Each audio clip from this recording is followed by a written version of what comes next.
एक छोटा सा शहर था जहाँ आरव नाम का एक लड़का रहता था। बाहर से बिल्कुल सामान्य, पर अंदर से हमेशा एक ही आवाज़ सुनता था, तू नहीं कर पाएगा, तेरे बस की बात ही नहीं है।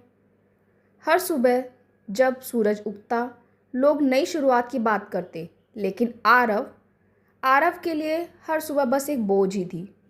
वो अक्सर अपने कमरे की खिड़की से बाहर देखता और सोचता, सबकी ज़िंदगी आगे बढ़ रही है, बस मैं ही पीछे रह गया हूँ।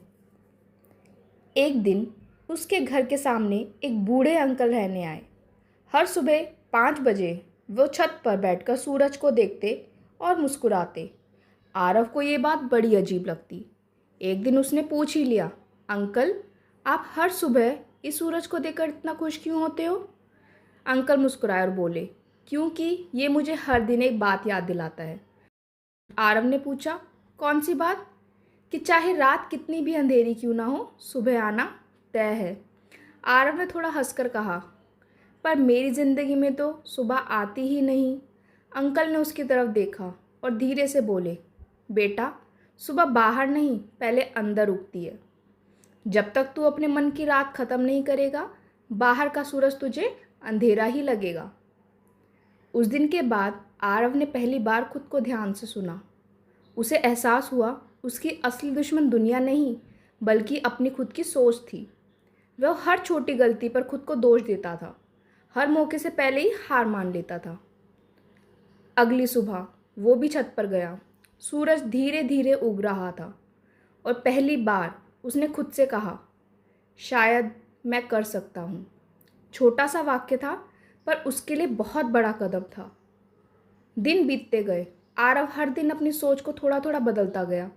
जब भी मन कहता तू नहीं कर पाएगा, वो जवाब देता, कोशिश तो कर सकता हूँ। जब भी डर लगता वो खुद से कहता, डरना ठीक है, लेकिन मुझे रुकना नहीं है। धीरे धीरे वही लड़का जो खुद को कमज़ोर समझता था, अब छोटे छोटे कदम लेकर आगे बढ़ने लगा। कोई चमत्कार नहीं हुआ, बस उसकी सोच बदल गई।